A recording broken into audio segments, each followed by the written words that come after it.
زیادہ مزہ عید پہ یا کوئی تہوار آ جائے تو پھر بڑی چھوٹی عید یا رمضان میں ماشاءاللہ کافی گیدرنگ ہو جاتی ہے ملیشیا میں ہاں جی پاکستانیوں کی. ہاں جی جی، آپ نے کرونا کی بات کی تو کرونا کی کیسی پوزیشن ہے؟ کیا حکومت کے کیا قواعد و ضابط ہیں، یا ایشیائی لوگوں نے اپنے بنائے ہوئے قانون یا کچھ اس طریقے سے؟ تھوڑا سا یہ بھی بتا دیجیے گا کیونکہ آپ کی آواز پوری دنیا میں جا رہی ہے، تھوڑا سا ملیشیا کے بارے میں بتائیے گا. ہاں جی، ملیشیا نے کرونا کے لحاظ سے بڑے سخت اقدام کیے ہیں کیونکہ کرونا کی وبا جو ہے وہ تو بڑی جان لیوا ہے. ٹھیک. تو اس لحاظ سے ملیشیا نے کوئی کمپرومائز نہیں کیا. انہوں نے ماسک کو مسٹ کیا ہوا ہے جب سے کرونا کی وبا ملیشیا میں داخل ہوئی ہے. ٹھیک. اور فاصلہ رکھنے کے بعد SOP سارے انہوں نے بتائے ہوئے ہیں. اس کی جو بھی خلاف ورزی کرے گا اس کو بہت بڑا جرمانہ دینا پڑتا ہے. اور اسی وجہ سے ملیشیا کرونا سے بچا ہوا ہے. اب تو انہوں نے ویکسین کا پہلا فیز شروع کر دیا ہے ملیشیا میں. تو انہوں نے کوئی کمپرومائز نہیں کیا کووڈ کے ساتھ، اور الحمدللہ اب کرونا ملیشیا سے جا رہا ہے. نہیں جی، ایک نئی خبر ہمیں مل گئی کہ ہمارے بھائی نے بتایا کہ ملیشیا میں کرونا خدا حافظ کہہ رہا ہے، کیونکہ وہاں جو قواعد و ضوابط تھے، جو پابندیاں تھیں، وہ سختی کی گئی. اگر آپ ڈالر میں یا پاکستانی روپے میں جرمانے کا بتا سکتے ہیں تاکہ دلچسپی پیدا ہو. جی، نارمل جرمانہ تھا ان کا خلاف ورزی کرنے کا، جیسے کہ کسی کو ماسک نہیں کسی نے پہنا ہوا تو وہ پاکستانی تقریباً 40 سے 50 ہزار روپیہ بن جاتا ہے. اگر کسی نے صرف ماسک نہیں پہنا ہوا، اگر وہ پیسے نہیں دے سکتا تو اس کو 14 دن کے لیے اندر لاک اپ میں رکھا جاتا تھا. اچھا، یہ ان کا قانون بن گیا. یہ دیکھیں کتنی اچھی بات بتائی آپ نے کہ ملیشیا کی حکومت نے اتنی سختی کی ہے کہ اگر کوئی ماسک نہیں پہنے گا تو آپ نے بتایا جرمانہ ہے، پھر اس کے بعد قید بھی ہے. گو کہ حالانکہ یورپ اس معاملے میں سختی کرتا ہے لیکن پھر بھی اتنی سختی نہیں جتنی آپ نے بتا دی. اور اس کے علاوہ کہ کیا اثر پڑا ہے معاشرے میں یا گلیوں میں، بازاروں میں اس بیماری کی وجہ سے؟ اس بیماری کی وجہ سے کافی، جو پہلے لوگوں کی کراؤڈ ہوتا تھا باہر، جسی بھی آپ شاپنگ مال میں چلے جائیں وہاں کراؤڈ نہیں ہے. SOP فالو ہو رہی ہے اور بہت کم لوگ گن کے کسی بھی شاپ کے اندر یا مال کے اندر جانے دیتے ہیں. جب کچھ لوگ آؤٹ ہو جاتے ہیں تو پھر نئے بندے انٹر ہو سکتے ہیں. اور بزنس بہت لاس ہو گیا ہے. بزنس جو تھا اس کرونا کی وجہ سے جو چل رہا تھا، جو عام بندہ اچھے خاصے پیسے کما رہا تھا، ہاں جی، کچھ بزنس تو کلوز ہو گئے ہیں، وائنڈ اپ کر دیا انہوں نے، چلے گئے ہیں واپس. اور کچھ جو ہے وہ تھوڑے تھوڑے چل رہے ہیں. ریسٹورینٹ کو بہت نقصان ہے اور ابھی انہوں نے ٹائم رکھ دیا ہے صبح 6 بجے سے لے کر رات 12 بجے تک ریسٹورینٹ چل سکے. جب لاک ڈاؤن تھا، مکمل لاک ڈاؤن تھا، تو صبح 8 سے رات 8 بجے تک. ویسے یہاں 24 گھنٹے ریسٹورینٹ کھلے رہتے تھے. تو اس وجہ سے ملیشیا گورنمنٹ کو بھی کافی لاس ہوا ہے اور ادھر کے جو بزنس مین ہیں ان کو بھی کافی لاس ہوا. چلیں، یہ آپ نے کرونا کی اچھی بات بتا دی. اور ہم اس کرونا کے بارے میں آخری سوال یہ کر لیتے ہیں کہ ہم یہ کہہ سکتے ہیں کہ دنیا میں سب سے پہلا ملک جو ہوگا وہ اسلامی ملکوں میں وہ ملیشیا ہوگا، کرونا سے نجات جو حاصل کرے گا. جی، ہم ایک ذریعے سے تو یہ کہہ ہی سکتے ہیں کہ دنیا کا جو پہلا اسلامک ممالک ہوگا ان میں سے ملیشیا نمبر 1 پہ ہوگا کہ جس کو کرونا، جس کی بہت جلدی جہاں سے خیر باد ہو جائے گا. چلیں، اللہ تعالیٰ کرے ایسا ہی. اور آپ نے یہاں آ کے سیکھا، کیونکہ پاکستانی معاشرہ بھی دیکھا، یہاں بھی آپ نے آ کے سیکھا کہ وہاں قانون کی پابندی کی جاتی ہے اس میں آ کے. اور مجھے بتا دیجیے کہ آپ 2012 میں آئے. جی، میں 2012 میں ملیشیا آیا تھا. اچھا، تو آج کل کیسی پوزیشن ہے وہاں آپ کے اسٹیٹس کی؟ آج کل کام بہت مشکل سے ملتے ہیں. پہلے کام بڑے آسانی سے مل جاتے تھے کیونکہ بزنس زیادہ تھے. ٹھیک. لیکن اب کرونا کی وجہ سے بہت بزنس بند ہو گئے ہیں اور ٹورسٹ بھی جو ہیں وہ تو آتے ہی نہیں. تقریباً 1 سال سے ٹورسٹ ان کا ایئرپورٹ بند ہے. ویسے تو فلائٹیں چلتی ہیں لیکن ٹورسٹ بین ہے. اور یہ countries Thailand, Malaysia, Indonesia, یہ کنٹریز زیادہ تر ہوتی ہیں ٹورسٹ پہ ڈپینڈ. ٹھیک.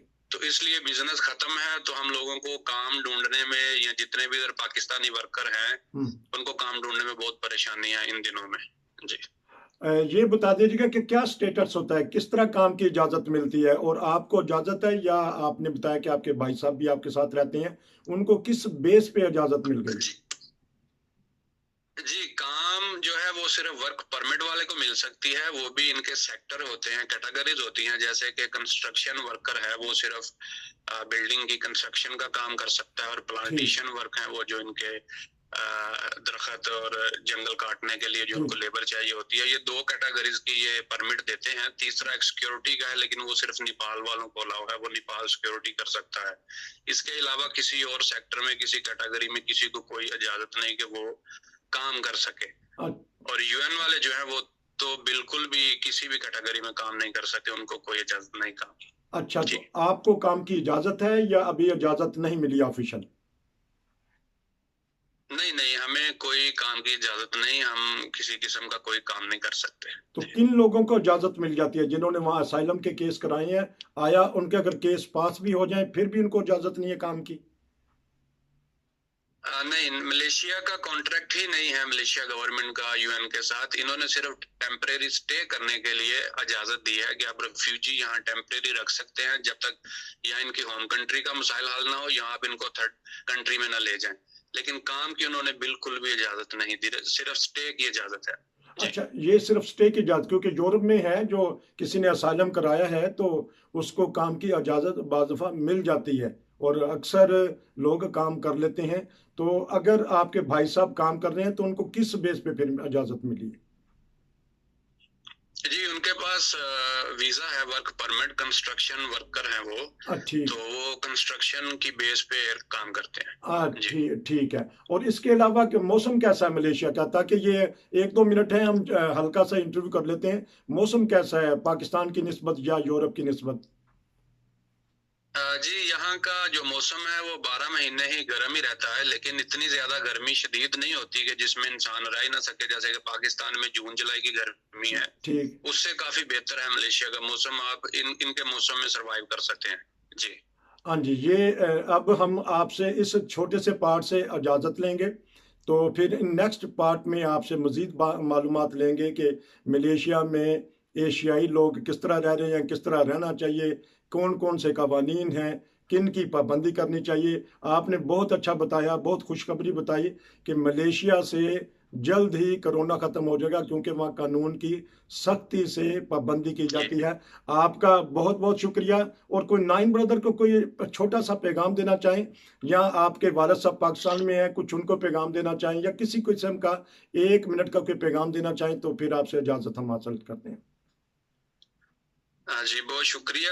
میرا آپ سب کے لیے پیغام یہی ہے کہ آپ نے ماشاءاللہ بہت ہی اچھا پلیٹ فارم یوز کیا ہوا ہے جہاں لوگوں کے مسائل آتے ہیں اور وہ حل بھی ہوتے ہیں, اور ان مسائل کو جو ایک گلی سے کوچے سے آپ اٹھا کے پورے انٹرنیشنل فارم کے اوپر رکھ دیتے ہیں, اور لوگوں کو دیکھنا ہی پڑتا ہے اس مسائل کو, وہ حل کرتے ہیں. یہ آپ نے کام بہت اچھا شروع کیا ہے, ان سے لوگوں کا بھی فائدہ ہوتا ہے اور آپ لوگوں کو اللہ تعالیٰ اس کا اجر بھی دیتا ہے, اور ہر ایک چھوٹے چھوٹے مسئلے کو اویئرنیس بھی ملتی ہے. اللہ تعالیٰ آپ کو اجر دے.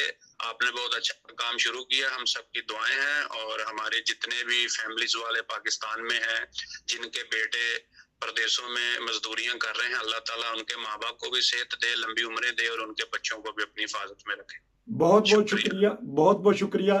نائن بدر ٹی وی کے ناظرین کے لیے یہی پیغام ہے کہ اگر آپ کے پاس بھی کوئی مسئلہ ہے, کوئی پریشانی ہے, ہمیں شیئر کیجئے, ہم پوری دنیا میں بتائیں گے. اس لیے ہم کہتے ہیں جڑے رہیے نائن بدر کے ساتھ. پھر ملیں گے. السلام علیکم ورحمۃ اللہ.